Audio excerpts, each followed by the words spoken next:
السلام علیکم ورحمۃ اللہ۔ بسم اللہ الرحمن الرحیم۔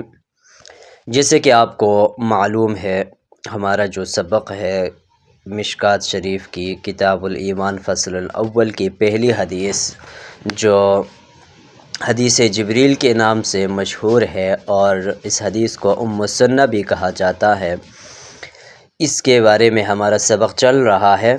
اور کل کے سبق میں ہم نے احسان کے بارے میں پڑھا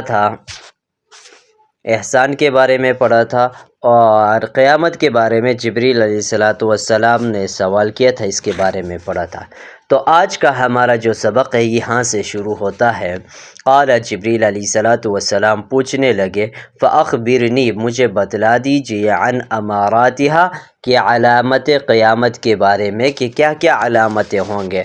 قال رسول اللہ صلی اللہ علیہ وسلم نے فرمایا، ان تلد الامۃ ربتها کہ جب لونڈی اپنے آقا یا مالک کو جنے گی۔ ان کی تشریحات بعد میں کریں گے، پہلا ترجمہ کر لیتے ہیں۔ وَأَن تَرَى الْحَفَاةَ الْعُرَاةَ الْعَالَةَ رِعَاءَ الشَّاءِ يَتَطَاوَلُونَ فِي الْبُنْيَانِ۔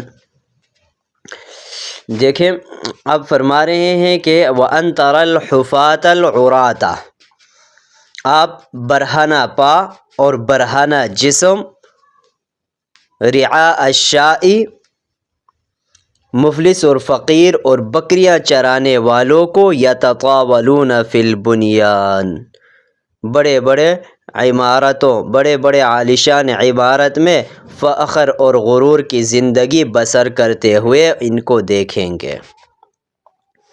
اب آتے ہیں اس کی تشریح کی طرح۔ ترجمہ آپ کو امید ہے سمجھ میں آ گئی ہوگی۔ دیکھیں پہلا لفظ ہم نے یہ پڑھا، یہاں پر جبریل علیہ السلام نے علامت قیامت کے بارے میں پوچھا، تو رسول اللہ صلی اللہ علیہ وسلم نے یہاں پر بتایا کہ ان تلد الامۃ ربتها۔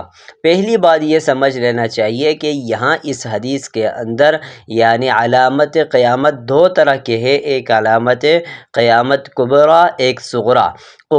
کبریٰ جو علامتیں ہیں وہ ظہور مہدی کے بعد جتنے بھی چیزیں آ جائیں گے، جیسے دجال کا آ جانا، عیسیٰ علیہ السلام کا آ جانا، یاجوج ماجوج کا ہونا، یہ علامت کبریٰ میں سے ہے۔ اب یہاں پر جو بتائی گئی ہے یہ علامت صغریٰ میں سے بتایا ہے۔ پہلی بات یہ فرمایا کہ ان تلد الامۃ ربتها، یعنی لونڈی اپنے مولا کو جنے گی۔ دیکھیں یہاں پر یہ بات ہے کہ اس کی تشریح میں یہ بات بتائے ہیں محدثین حضرات نے، آسان بات یہ ہے کہ نافرمانی بڑھ جائے گی۔ پہلی تشریح یہ بتائیے کہ نافرمانی بڑھ جائے گی، یہاں تک کہ اولاد ماں باپ کے ساتھ ایسا سلوک کریں گے جیسا کہ سردار اپنی لونڈی سے کرتا ہے۔ دوسری تشریح یہ کی گئی ہے کہ بیٹی ماں پر نافرمانی کی کثرت کی وجہ سے ایسا حکم چلائے گی جس طرح سردارنی اپنی لونڈی پر چلاتی ہے۔ تیسری تشریح یہ ہے کہ یعنی قرب قیامت میں اس بات کی طرف اشارہ کیا گیا ہے کہ شرفاء اور باعزت مقام والے لوگ ذلیل ہو جائیں گے اور ذلیل قسم کے لوگ عزت کے مقام پر آ جائیں گے۔ جس طرح ماں کا مقام عزت کا ہے، پھر بیٹی آقا بن جائے گی تو معاملہ الٹ جائے گی۔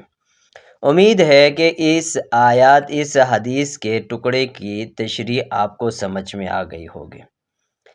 آگے فرمایا کہ وَأَن تَرَى الْحُفَاةَ الْعُرَاةَ، یہ بھی ایک اشارہ ہے کہ ایسے لوگ یعنی حفات جمع حافی ننگے پاؤں پھرنے والے، عرات جمع ہے عاری ننگے بدن والے، اور العالۃ عائل کی جمع ہے مفلس آدمی، رعاء یہ جمع ہے راعن کی بمعنی چرواہا، الشائی بمعنی شاتن بکریاں، الصم یعنی صم کی جمع یعنی بمعنی بہرا، اور بکمن کی جمع یعنی بکمن کی جمع بکمن ہے بمعنی گونگا، یعنی حق کے سننے کہنے سے یہ لوگ کیا ہو جائیں گے؟ گونگے بہرے ہوں گے۔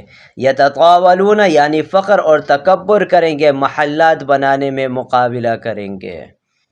تو اللہ تعالیٰ ہمیں ایسے لوگوں سے حفاظت فرمائے، اور ان علامات جیسے کہ زیادہ تر علامات آ چکے ہیں، تو اللہ تعالیٰ سے یہی دعا ہے کہ اللہ تعالیٰ ہمیں قیامت کی صحیح طریقے سے تیاری کرنے کی توفیق عطا فرمائے۔ امید ہے یہ ویڈیو آپ کو پسند آئی ہوگی، یہ سبق آپ کو سمجھ میں بھی آ گئی ہوگی۔ تو انشاءاللہ اگلی سبق کے لیے تیاری کریں، اور انشاءاللہ اگلے سبق پر ملتے ہیں۔ اللہ حافظ۔